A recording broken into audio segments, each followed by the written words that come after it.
Every day of this shoot, we were making something new and special. Jordan Peele takes a completely different approach on the set of his newest horror movie.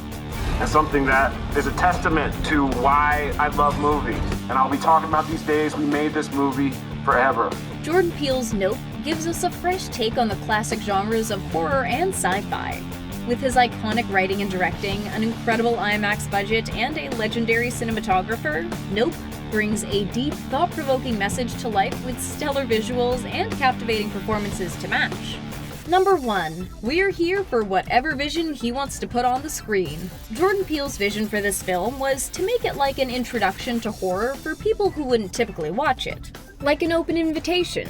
This movie will be scary, but at the very least, I'm bringing you in. The title, Nope, signifies the group of people who would never in a million years be in a situation that the film represents, let alone watch it on screen. There's certain things that are just gonna make us go, nope, done. Number 2. The complexity behind it is more natural than you'd think.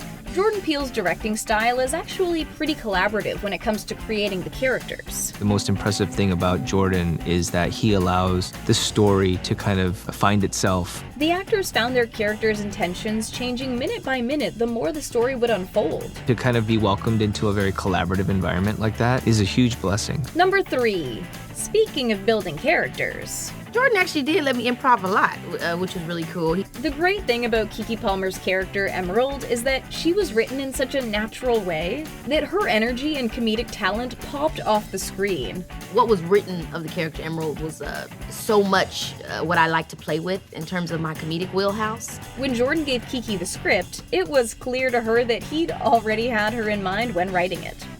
Number 4. Jordan Peele's impact on the horror genre is legendary. And I appreciate what he does for our culture across the board and just giving us these beautiful pieces of representation. Keke Palmer has played so many characters throughout her career, but with Emerald's natural hair and shamelessly real demeanor, she turned out to be one of the most meaningful for her to play. The kind of chick I get to play, you know, it's the kind of character that I feel like usually only guys get to play. Number 5. An emotional scene takes a comedic turn. One of the great things about working with horses is that they don't really care if you're in the middle of a scene. If they have to go, they're going. It was like a really emotional scene. I'm letting Lucky go, and then Lucky just decided to do a piss. The irony is not lost here. And it was a really long piss, and I actually had to wait there. Number 6. A simple farm town that holds a lot of meaning to the film's characters. The amount of work and detail and effort that went into constructing that town is pretty insane. Jupe's theme park, Jupiter's Claim, was built in the Agua Dulce Desert, which is a real place in Los Angeles County. As far as what it represents in the film, Jupe is held metaphorically prisoner, even though he built it all for himself. This is his nightmare. This is his fever dream. This is his prison. In every detail, there are hidden pockets of darkness. The truth is a lot simpler and darker than we could ever imagine. Number 7. Especially for a $65 million IMAX movie, Jordan Peele describes this movie as a standout from his other films. I tried to write a script that I didn't know how to pull it off, and then assemble a team to help me pull it off. As we mentioned before, Jordan is a huge collaborator when it comes to his filmmaking. He wants everyone to have a voice. Every single department is firing off these huge, big swings.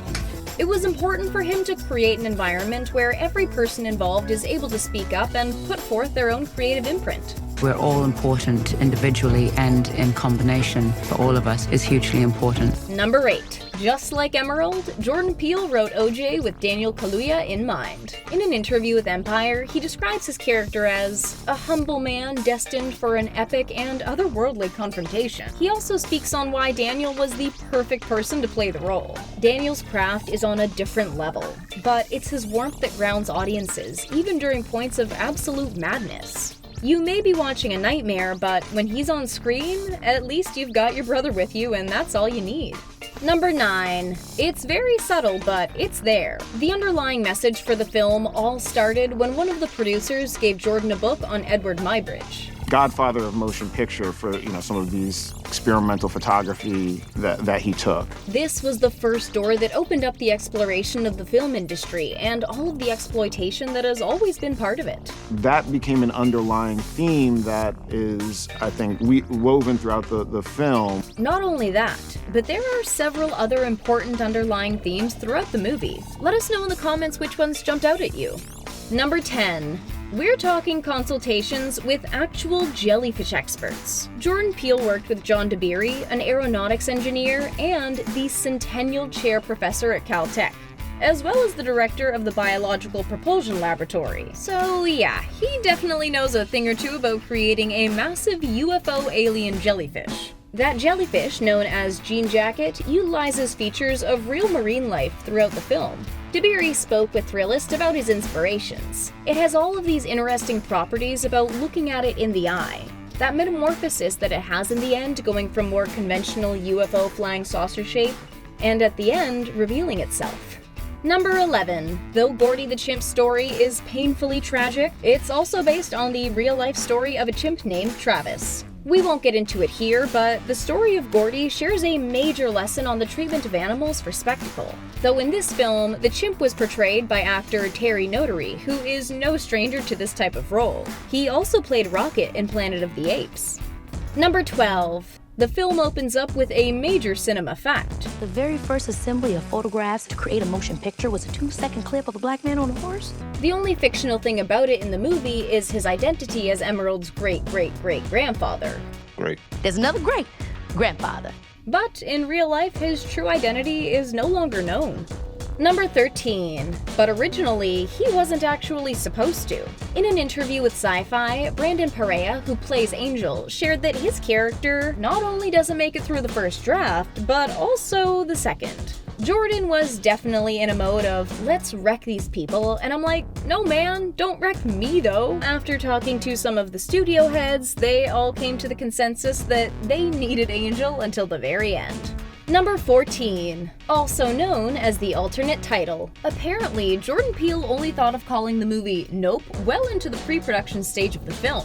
But the title he was writing with was Little Green Men.